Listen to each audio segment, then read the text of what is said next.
కోసం పశ్చాత్తాపడి దేవుణ్ణి అంగీకరించిన తర్వాత మళ్ళీ బుద్ధిపూర్వకముగా కావాలని బుద్ధిపూర్వకముగా పొరపాటును చేయడం కాదు, బుద్ధిపూర్వకముగా పాపము చేసిన ఎడల పాపములకు బలి ఇకను ఉండదు. పాపానికి ఆ బలి ఉండదంటే ఇంకా నువ్వు ఒకవేళ పాపం పొరపాటును చేసావనుకో దానికి ఉంటుంది. పొరపాటును చేస్తే క్షమాపణ అడగొచ్చు. నువ్వు దేవుణ్ణి క్షమాపణ అడిగి దేవుళ్ళలోకి వెళ్ళి బుద్ధిపూర్వకంగా కావాలని పాపం చేసేస్తున్నారంట. ఎందుకు చేస్తున్నారు అని అంటే దానికి రీజన్ ఏంటంటే ప్రసంగి గ్రంథంలో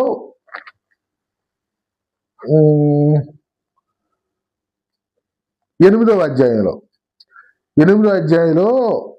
11వ వచనంలో చెప్తాడు, దుష్క్రియకు తగిన శిక్ష శీఘ్రముగా కలుగపోవుట చూచి మనుష్యులు భయము విడిచి హృదయపూర్వకముగా దుష్క్రియలు చేయుదురు. హృదయపూర్వకంగా పాపం ఎందుకు చేస్తున్నాము అని అంటే దుష్క్రియకు, మనం చేసిన తప్పుకి, మనం చేసిన పాపానికి తగిన శిక్ష శీఘ్రముగా వెంటనే కలగపోవుట చూచి. మనం పాపం చేస్తున్నాం, పాపం చేసినా కానీ దానికి రిజల్ట్ అనేది వెంటనే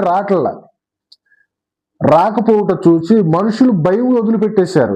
నేను పాపం చేశాను, పాపంలో నేను ఆ పొరపాటు చేశాను, ఆ పాపానికి శిక్ష ఏదన్నా వస్తుందేమో అనే భయం లేదు. ఎందుకని శిక్ష రావట్లా. శిక్ష వచ్చినా ఎప్పుడైనా అది తెలియట్లా. నేను ఈ పాపానికి రిజల్టే ఇది వచ్చింది, ఈ శిక్ష అనేది వచ్చింది, ఈ పాపం చేయడం వల్లే వచ్చిందని తెలియట్లా.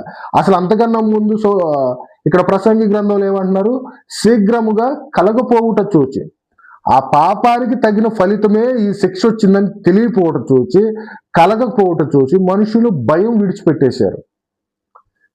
అప్పుడేమయ్యేదంటే జనరల్గా ఆ రోజున పాత నిబంధనలు ఏం జరిగేది, ఏదన్నా తప్పు చేశారనుకో, వ్యభిచారంలో కానీ మనం తెలుసు, యేసు ప్రభు బ్రతికినప్పుడు వ్యభిచారంలో పట్టబడిన స్త్రీని ఏం చేశారు, రాళ్లతో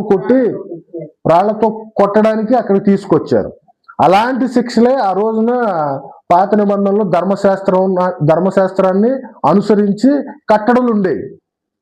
అలాంటి కట్టడలు అనేవి ఇప్పుడు లేకపోవుట చూచి ఏమైపోయారు జనాలు, ప్రజలు ఏమైపోయారంటే భయం విడిచేశారు.